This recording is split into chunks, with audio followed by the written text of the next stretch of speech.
Hi అండి. ఎండాకాలం వచ్చేసిందంటే అందరూ మామిడికాయ పచ్చళ్ళు పెట్టుకుంటూనే ఉంటారు. నాకైతే ఈ మామిడికాయ పచ్చడి చూడంగానే చిన్నప్పటి జ్ఞాపకాలన్నీ గుర్తుకొస్తా ఉంటాయి. నా చిన్నప్పుడైతే హాలిడేస్‌కి అమ్మమ్మ, తాతయ్య వాళ్ళ ఇంటికి వెళ్ళేటోళ్ళము. తాతయ్య వాళ్ళ ఇంటి ముందల అయితే పెద్ద మామిడి తోట అయితే ఉండేది. మేము హాలిడేస్‌కి వెళ్ళటం, తాతయ్య ఆ తోటలో పోయి మామిడికాయలు కొనుక్కరావటం, పచ్చడి పెట్టడం ఇవన్నీ ఒకటేసారి జరిగాయి అన్నట్టు. తాతయ్యతోని తోటలోకెళ్ళి పండ్లు కోసుకుంటుంటే కూడా ఎవ్వరు ఏమనకపోయేది. నచ్చిన పండ్లు కోసుకొని తినేటోళ్ళం. నాకు తెలిసిన కాడి నుంచి అయితే నా చిన్నప్పటి నుంచి అమ్మమ్మ, తాతయ్య వాళ్ళే మామిడికాయ పచ్చడి మాకు పంపేటోళ్ళు. మాకొక్కళ్ళకి అనేది కాదు, మా పెద్దమ్మ వాళ్ళకి, పిన్ని వాళ్ళకి అందరికి కూడా తాతయ్య వాళ్ళే మామిడికాయ పచ్చడి పెట్టి పంపేవాళ్ళు. తోటలో పోయి మామిడి తోటను చూసుకుంటా, తిరుక్కుంటా, పండ్లు తినుకుంటా అయితే మంచిగానే సరదాగా ఉండేది. కానీ మా తాతయ్య మామిడికాయలు కొనుక్కొచ్చి అవి మొత్తం శుభ్రం చేసి, ముక్క కొట్టి, తుడిచే వరకు కూడా మమ్మల్ని అందరినీ ఆ మామిడికాయ ముక్కల కాడే కూర్చోబెట్టేటోళ్ళు. తాతయ్య వాళ్ళ ఇంట్లో మామిడికాయ ముక్క కొట్టే కత్తిపీట ఉన్నది. తాతయ్యే ముక్క కొట్టేటోడు. మేమైతే కొంతమంది ముక్కలు దూడ్చేటోళ్ళము. ఆ ముక్కకున్న తెల్ల పొర తీసేటోళ్ళు, ఎల్లిపాయ పొట్టు తీయటం ఇవన్నీ చాలా ప్రాసెస్ ఉండేది. అమ్మమ్మ మాత్రము ఆవాలు, జీలకర్ర, మెంతులు వేయించుకొని ఆరబెట్టుకొని పొడి మాత్రం అమ్మమ్మ డ్యూటీ. ఈ పచ్చడికి ముందు ముందు ప్రిపరేషన్ అయితే ఎండుమిరపకాయలు కొనుక్కొచ్చి తొడియాలు తీసి ఎండబెట్టి అవి కారం పట్టించుకునేటోళ్ళు. పచ్చడికి, కూరకి స్వయంగా వాళ్ళే ఎండుమిరపకాయలు కొనుక్కొచ్చి ఎండబెట్టి అవి మిల్లు కాడ పట్టించుకునేది. మా తాతయ్య వాళ్ళది పెద్ద కుటుంబం కాబట్టి ఇంట్లో పెళ్లి కార్యక్రమాలు ప్రతి సంవత్సరానికి 2 సంవత్సరాలకు ఒకసారి పెట్టుకునేది. అట్లా పెళ్ళికి ముందే పచ్చడి పెట్టిన తర్వాతనే పెళ్లి చేసేటోడు మా తాతయ్య. తాతయ్య వాళ్ళ ఇంటికాడ పెద్ద వసారా ఉండేది. తాటాకు పందిరి కొత్తగా వేసేటోడు. అది వేసిన తర్వాతనే ఈ పచ్చళ్ళ కార్యక్రమం అనేది స్టార్ట్ చేస్తాడన్నట్టు. ఫస్ట్ పందిరితో స్టార్ట్ అవుతుంది. ప్రతి ఎండాకాలము పందిరి వేయటం కామనే అన్నట్టు. అది వేసిన తర్వాత ఈ పచ్చళ్ళ కార్యక్రమం అనేది స్టార్ట్ అవుతుంది. పచ్చళ్ళు తినటానికి మంచిగానే అనిపిస్తూ ఉంటుంది కానీ దానికి ముందు వర్క్ అందరిలో ఉన్నది కాబట్టి వర్క్ పెద్ద కష్టమేమి అనిపించదు, సరదాగానే చేసుకుంటూ పోయేది. కానీ ఆ ఎల్లిపాయ పొట్టు తీయటము, ఆ మామిడికాయ ముక్కకున్న తెల్ల పొర తీయటం చాలా కష్టంగా అనిపించేది.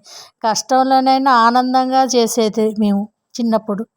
ఈ ఎండాకాలం స్టార్ట్ అయిందంటే ఈ పందిరి కార్యక్రమం పూర్తయ్యే లోపల మా అమ్మమ్మది ఈతాకుల చేపలు అల్లియటం కోసం ఆర్డర్ చెప్పేది.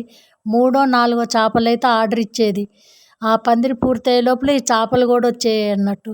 ఈ చేపలన్నీ పరిచేసి పెద్ద వైట్ క్లాత్ ఒకటి పరిచి ఈ మామిడికాయ ముక్కలన్నీ దాని మీద పోసి, కట్ చేసిన మామిడికాయ ముక్కలన్నీ దాని మీద పోసి తుడుచుకుంటా చాలా మామిడికాయ ముక్కలు పెట్టేదన్నట్టు. పెద్ద పెద్ద జాడీలు ఉండేవి మా అమ్మమ్మ వాళ్ళ ఇంట్లో, 5, 6 పెద్ద పెద్ద జాడీలు.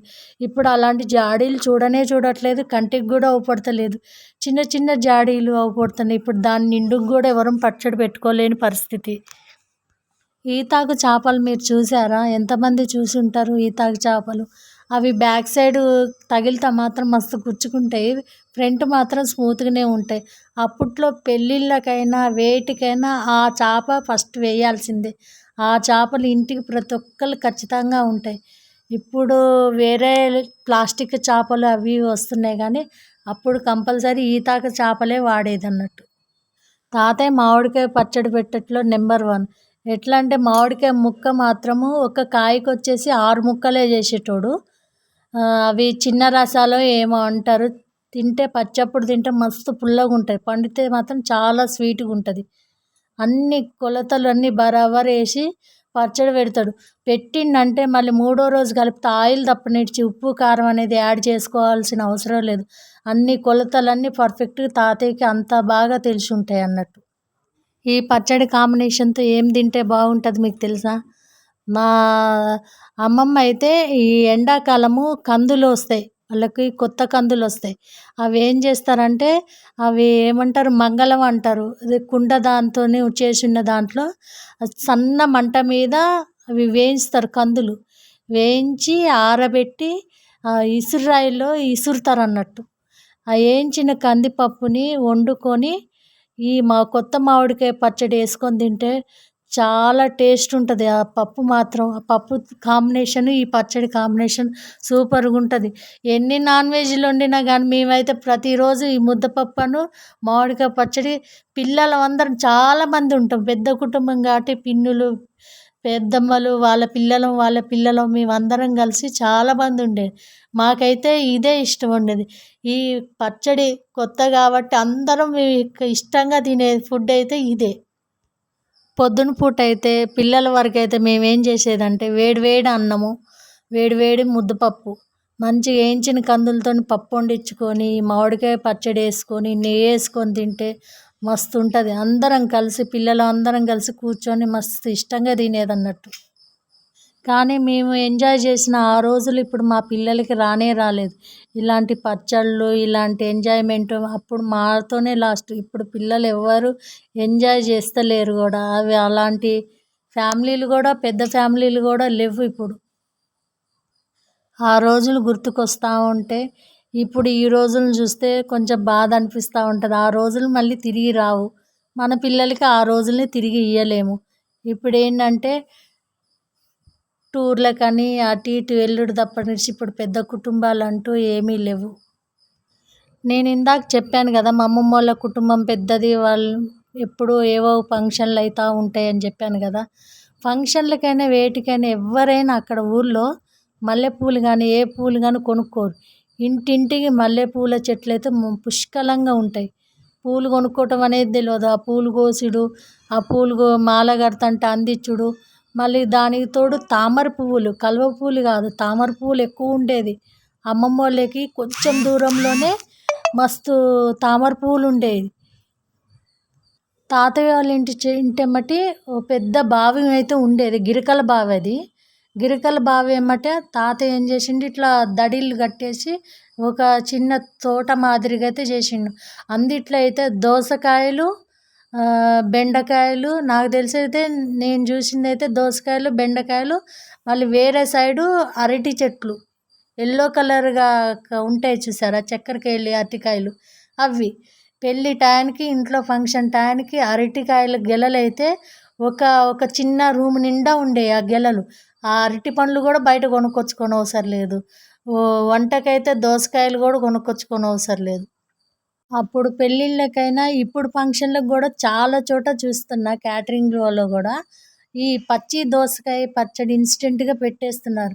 అప్పుడు ఆ పచ్చడి అనేది ఏ ఫంక్షన్‌కైనా ఫస్ట్ ఉండేది. ఇప్పటికి అదే దోసకాయ పచ్చడి అనేది ఏ ఫంక్షన్‌కైనా ముందు పెడుతున్నారు. నేను ఒక విషయం చెప్పడం మర్చిపోయాను. మా అమ్మమ్మోళ్ళ తోటలో గూడా గోంగూర ఉండేది. గుంటూరు గోంగూర. ఆ గోంగూర నిల్వ పచ్చడి మేము వెళ్ళేసరికి రెడీగా ఉండేది. మేము వెళ్ళిన తర్వాత మామిడికాయ పచ్చడి పెట్టేటోళ్ళన్నట్టు. ఈ అరటి చెట్లున్న అవతల సైడ్‌కేమో తాతయ్య పల్లికాయ ఏసేది. మేము వచ్చేసరికి అరటి గెలలొచ్చాయి, పల్లికాయలు గూడా వచ్చాయి. కానీ అప్పుడు గుంటూరు గోంగూరతో చేసిన నిల్వ పచ్చడి చాలా టేస్ట్ ఉన్నది. ఇప్పుడు తినడానికి ఆ గోంగూర నాకు అవుపడతలేదు. ఆ పచ్చడి కూడా అవుపడతలేదు. నాకిప్పుడు అనిపిస్తుంది ఆ పచ్చడి పెట్టేటప్పుడు నేను చూసుంటే బాగుండేది, నేర్చుకునేది ఉంటే బాగుండేది అనిపిస్తుంది. ఇప్పుడు అలాంటి గోంగూర కూడా నాకు ఇక్కడ దొరకదు. దొరుకుతుందిలే కానీ మన తెలంగాణ సైడ్ కొంచెం తక్కువ దొరుకుతుంది అన్నట్టు. మన తెలంగాణ సైడ్ అయితే ఎక్కువ శాతం ఎర్ర గోంగూర దొరుకుతుంది. అది ఇట్లా తాలింపు వేయంగానే మీగడ మీగడ అయిపోతుంది. ఇప్పుడైతే మామిడికాయ పచ్చడి పెట్టుకోవాలంటే నేను ఒక్కదాన్నే చేసుకోవాలి. అన్ని మెంతులైనా, ఆవాలైనా, జీలకర్ర అయినా నేనే అన్నీ రెడీ చేసి పెట్టుకోవాలి. అంటే రెడీమేడ్ ఎండుమిరపకాయలు కొని పట్టింది అంత ఓపిక అయితే లేదు. రెడీమేడ్ పచ్చళ్ళ కారం తీసుకొచ్చి చేసుకోవటానికే కష్టంగా అనిపిస్తుంది. ఈ ముక్కలు దూడ్చి అది తెల్ల పొర తీసి ఎల్లిపాయ పొట్టు తీసుకొని ఇవన్నీ తీసేసరికి నాకు చుక్కలు అనేవి బాగా కనపడుతున్నాయి. ఇంత కష్టపడి చేసినందుకు పచ్చడి మాత్రం చాలా రుచిగా ఉన్నది. పచ్చడి కలిపేటప్పుడే కొంచెం ఆ ముక్కల్ని ఆయిల్తో కలిపేటప్పుడు కొంచెం ఉప్పు కారాలు పొడిగా ఉన్నప్పుడు కలిపేటప్పుడు కొంచెం ఇబ్బందిగా అనిపించింది. నేనేం చేశానో చూసారా, ఇదే బేషన్లో కొంచెం రైస్ వేసుకొని అప్పటికప్పుడు కలుపుకొని తిన్నా. కానీ సూపర్గా అన్నీ కుదిరినాయి. ఏమీ ఎక్స్ట్రా ఏమీ యాడ్ చేయనవసరం లేకుండా అన్నీ పర్ఫెక్ట్గా వేసుకున్నాను. నేను పెట్టిన మామిడికాయ పచ్చడిలో మామిడికాయ ముక్కలు కొంచెం పెద్దగా అనిపించింది. కానీ ఇట్లా అన్నం కలుపుకుంటా నెయ్యి అయితే యాడ్ చేసుకోలేదు. ఇట్లా డైరెక్ట్ టేస్ట్ చూడాలన్నట్టుగా నేను ఈ విధంగానే మిక్సింగ్ చేసుకున్నాను రైస్ని. టేస్ట్ అయితే బాగున్నది. నా వీడియో చూసినట్టయితే లైక్ చేయండి, షేర్ చేయండి, సబ్స్క్రైబ్ చేయండి. మా హస్బెండ్కి కొంచెం ఘాటు అనిపించలేదంట. ఎందుకంటే నేను మొత్తం పచ్చళ్ళ కారమే పోసాను, వేరే కర్రీలో వేసుకునే కారం యాడ్ చేయలేదు. ఎప్పుడు ప్రతి సంవత్సరం వేస్తా కానీ ఈ సంవత్సరమే వేయలేదు. ప్రతి సంవత్సరం నేను పచ్చళ్ళ కారం 3 వంతులు అయితే మన కూరలో కారం 1 వంతు ఖచ్చితంగా వేస్తా. కానీ ఈ సంవత్సరం నేను అట్లా ఎందుకు వేయలేదో ఏమో నాకైతే అర్థం కాలేదు. మర్చిపోయినా, వేయాలనిపించక కావాలనే వేసిన. పచ్చళ్ళ కూరలో కారం కన్నా పచ్చళ్ళ కారంతో ఒకసారి చూద్దాం అన్నట్టుగా నేను కూరల్లో కారం యాడ్ చేయకుండా పచ్చళ్ళ కారమే యాడ్ చేశాను. ఈ పచ్చడి కారం అని కూరలో కారం అంటే కూరలో కారం కాదండి, నేను కూరల్లో వేసే కారం అన్నట్టు. మా హస్బెండ్ ఏమన్నాడంటే కూరల్లోకి వేసే కారం అయితే కొంచెం ఈ పచ్చడికి ఘాటు ఉండి టేస్ట్ మంచిగా ఉంటుంది, ఈ పచ్చళ్ళ కారం కలర్ ఉండేసి కారం తక్కువ ఉన్నదని అన్నాడు. ఇందాక మన 3 పెట్టినప్పుడు దీన్ని నిండుగా వచ్చినాయి ముక్కలు. 3వ రోజు తీసి కలుపుతుంటే చాలా తక్కువ అయిపోయింది అన్నట్టు. ఇక కూరలలో వేసే కారపొడి మా హస్బెండ్ యాడ్ చేసిండు అన్నట్టు. టేస్ట్ బాగుంది. ప్లీజ్ సబ్స్క్రైబ్ మై ఛానల్, నన్ను సపోర్ట్ చేయండి.